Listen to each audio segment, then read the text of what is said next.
रामचंद्र भगवान की जय। सर्व जमलेल्या राम भक्तांच्या चरणी साष्टांग दंडवत घालून वेड्या वाकड्या भाषामध्ये कथाभाग सांगण्याचा प्रयत्न करू। जयांचे केली या स्मरण होय सकळ विद्यांचे अधिकरण तेची वंदू श्रीचरण श्री गुरूंचे ते नमस्कारून आता ही सभा सकळ संतांची ऋषी मुनी विरक्त्यांची पंडित पाठक ज्ञानी यांशी या सकळांशी विनवणी। ईश्वरा सर्वांना चांगली बुद्धी दे, आरोग्य दे, सर्वांना सुखात आनंदात ऐश्वर्यात ठेव, सर्वांचं भलं कर, कल्याण कर, रक्षण कर आणि तुझे गोड असे नाम सर्वांच्या अखंड मुखामध्ये राहू ही सर्वांसाठी सर्वांचा ईश्वर असलेला मारुतराय यांच्या चरणी प्रार्थना।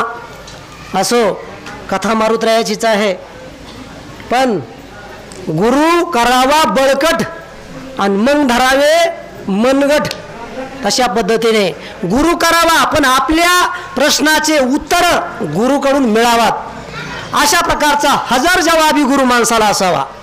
नसता शिष्याला कळाना गुरुला वळाना असा जर गुरु केला तर आपल्या जीवनातल्या समस्या आणि माणसाचे प्रश्न सुटू शकत नाहीत, त्याच्यामुळे शिष्याची प्रगती होऊ शकत नाही। म्हणून माणसाने आपल्यापेक्षा ज्ञानी बनण्यासाठी ज्ञानी गुरुची पारख करावी आणि गुरुला शरण जाऊन जन्म मरणाच्या व्यथा चुकवाव्यात आणि जन्माला आल्याचं सार्थक करावा। याच्यासाठी गुरुची परीक्षा त्या ठिकाणी हनुमंतरायाने मांडलेली होती। त्यांना कळत होतं, परंतु बाह्यदृष्टीनं जगही सुधारावा म्हणून संदेश आपल्या वर्तनामधून मारुतराया देतात। गुरु आपल्यापेक्षा श्रेष्ठ असावा, मला कळतंय पण जगाला कळावा या हेतूने आज्ञान मारुतरायाने घेतलेलं आहे। प्रभू रामचंद्र हे माझे गुरु आहेत, माझ्यापेक्षा श्रेष्ठ आहेत, दिसतं तसं नसतं म्हणून जग फसतं। दिसण्यावरून माणसाला कमी समजू नये। दिसायला माणसं माझ्यापेक्षा लहान आहेत, बळानं कमी आहेत, उंचीनं कमी आहेत असं कधी माणसानं समजू नये। ज्ञानावरून माणसाची किंमत असते, वयावरून माणसाची किंमत नसते। ज्ञान माऊलीचं वय कमी पण ज्ञान मोठं होतं, म्हणून वयाने श्रेष्ठ असलेले ज्ञानाने कमी असलेले चांगदेव शरण गेले। उपजताच ज्ञानी हे वर्म जाणूनी आणि आले लोटांगणी चांगदेव, तसं परीक्षा घेतली आणि माझ्यापेक्षा दिसायला लहान आहेत पण असायला श्रेष्ठ आहेत हे कळायच्या अगोदर माणसानं विचारावा कोणाला ना ऐकावं कुणाचं। आपल्यापेक्षा जे मोठे आहेत त्यांचं ऐकावा आणि मोठ्याचं जर नाही ऐकलं तर जीवनामध्ये अडचणी आलेल्या सुटू शकत नाहीत। हे ज्यावेळेस बापानं पाहिलं, पण बापाचा कळवाळा जसा असतो लेकराविषयी तसा कळवाळा आपल्याविषयी दुसऱ्याच्या मनात कुणाचाच नसतो। पण मुलं न ऐकती बापाचे आणि होती दास बायकाचे। स्त्री येशी पाटावाची साडी आणि माता नेसे चिंध्या लुगडी, राणी बैसे मंचकावरी आणि माता वाहतसे पाणी, म्हणून लेकराची सुधारणा होत नाही। माणसाने आई वडिलाचं ऐकावा। मग वडील आले, आपल्या मुलाची फजिती होऊ लागलेली आहे, गुरु बरोबरच भांडण मांडलेले आणि माझा पोरगा किती उड्या घेतोय तरी उलटून पडतोय, पण ज्याच्याबरोबर युद्ध करतोय तो झोपलेला तसाच आहे आणि झोपल्या सर्व सोडलेले वृक्ष, सोडलेले पाषाण, सोडलेले पर्वत जिकडे तिकडे विदारून लावले, न उठता कुठले परिश्रम न घेता असा वैभवशाली सर्व गुण संपन्न प्रभू रामचंद्र त्याच्याबरोबर व्यर्थ भांडण माझ्या पोराने मांडलेले। मोठ्याशी वैर करू नये, छोटं व्हायला काही टाइम लागत नाही, म्हणून माणसानं मोठ्याशी वैर करू नये। बाप शानाय, बाप लेकराला सुधरून सांगू लागलेला आहे, बघ ज्याच्याबरोबर भांडण मांडलंच ते व्यर्थ आहे। झोप न मोड देता लक्ष्मणाच्या मांडीवर उसे युद्धाचा प्रसंग आहे, भीती मनामध्ये तुझ्याविषयी कसलीच नाही, सगळे तो सोडलेले जे अस्त्र होते, जे झाडं डोंगर सगळं विदारण केलेलं आणि तुझी अवस्था वावटळीमध्ये पाला पाचोळा गवत जसं फिरतंय तशी अवस्था केलेली आहे। माझा पोरगा माझ्या देखत मरू नये आणि ते दुःख मला पचविण्यामध्ये येऊ नये याच्यासाठी मी तुझ्याकडे आलोय. शहाणा हो, मी तुला शिकवू लागलेलो आहे. त्यावेळेस काय बोलू लागले पुढे? त्रिलोक्याचा राजा श्री रघुनाथ याचा नको पाहू पुरुषा, त्रिलोक्याचा करू शक्य घात निमेषार्ध क्षोभोनी. अर्ध्या निमिषामध्ये भगवंत जर रागावला तर त्याचा एवढा पुरुषार्थ आहे.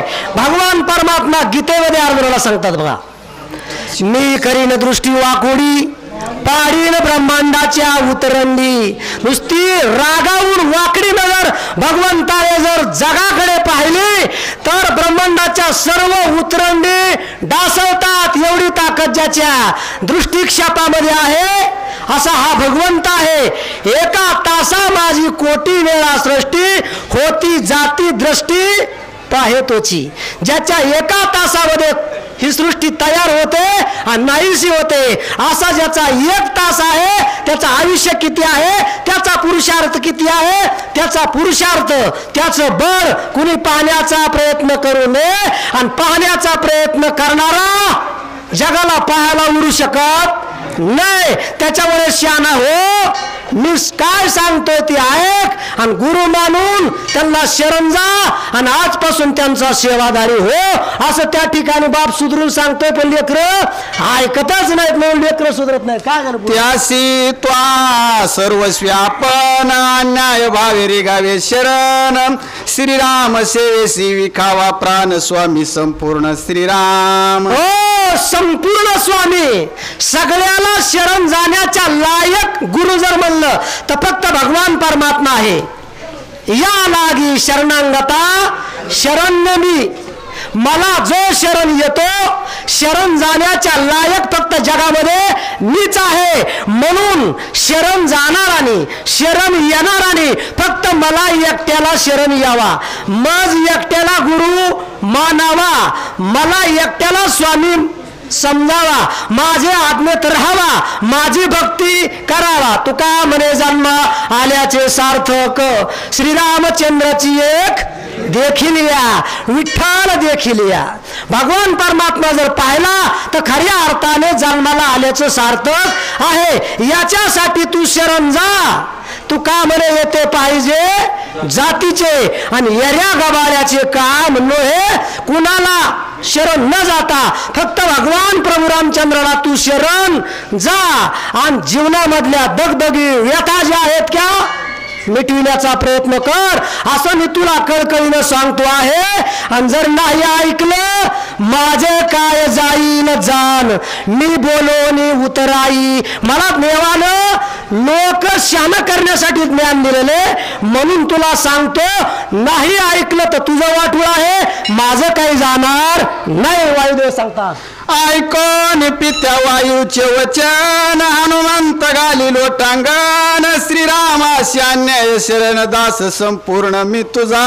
हो, असं ऐकलं स्वामी काज गुरुभक्ती पितृवचन सेवापती हीच विष्णूची महापूजा अनुभव नाही तुझा. बापाच्या वचनासाठी रघुनंदन राज्याचा त्याग करून वनवासाला जातो.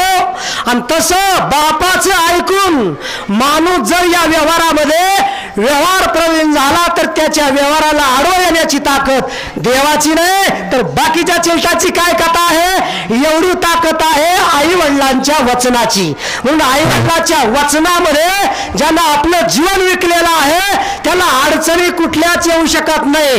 जो कुणाच्या स्वप्नात येत नाही तो आई वडिलांच्या सेवेमुळे आजपर्यंत विटेवर उभा राहिलेला आहे. बस म्हणल्याशिवाय खाली बसता येत नाही. कारे पुण्या मातलासी उभे केले विठ्ठलाशी युगे झाली 28 अजून का न मनसी बस. एवढा आज्ञेत आई वडिलांच्या वचनामध्ये जो आपलं जीवन वागवित आहे त्याच्या आज्ञेत देव आहे.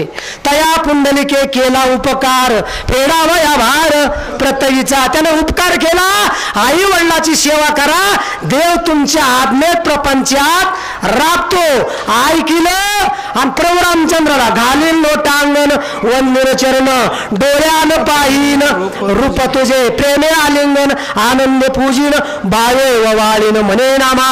मग या ठिकाणी देवा तुला शरण आलेलो आहे. मला कळालं नाही पण थोरा मोठ्यांनी सांगितलं त्यांचं ऐकून का होईना पण मी तुम्हाला शरण आलेलो आहे. मनानं जर नाही कळालं शेंड्याचं ऐकून तरी वागण्याचा माणसानं प्रयत्न करावा. रामाला शरण आलो काया वाच्या मनानं मी तुम्हाला शरण आलेलो आहे. मला पदरात घ्यायचं काम करा. करा क्षमा अपराध महाराज तुम्ही सिद्ध. तुमच्याबरोबर युद्ध केलं माझा गुन्हा झालाय मला माफ करा अशी विनंती त्या ठिकाणी हनुमानजी प्रभू रामचंद्राची करू लागलेली आहेत. अंत मी रघुनाथ जानसी माझे मनोगत तुझे स्वामित्व पावया तत्वतान केला अनुचिंता संग्राम. सामर्थ्य पाहण्यासाठी अनुचित संग्राम प्रभू रामचंद्रा तुमच्यावर केलेले आहे. माझा हरदगत काय जे आहे तुम्ही जाणता. जाणतो भगवान परमात्मा देव जाणता आपुलिया सत्ता एकाएकी देव चतुर जानोनी अंतर वर्ततसे न सांगता कळ येते अंतर विश्वंभर परिहारची न लगे. न सांगता देवाला कुणाच्या मनात काय आहे आणि कुणाबरोबर कसं वागायचं हा देव ठरवितो. कारण त्याला अगोदर कळतंय कुणाचा डाव कसा आहे त्याच्याबरोबर तो तसाच डाव टाकून वागत असतो. म्हणून त्याला जाणता म्हणतात त्याला चतुर म्हणतात. पण तुमचं स्वामित्व पाहण्यासाठी तुमची हुशारी तुमचं सामर्थ्य तुमचं ज्ञान पाहण्यासाठी मी या ठिकाणी खोटं युद्ध केलेलं आहे असं त्या ठिकाणी हनुमानजी प्रभू रामचंद्राला म्हणू लागलेले आहे.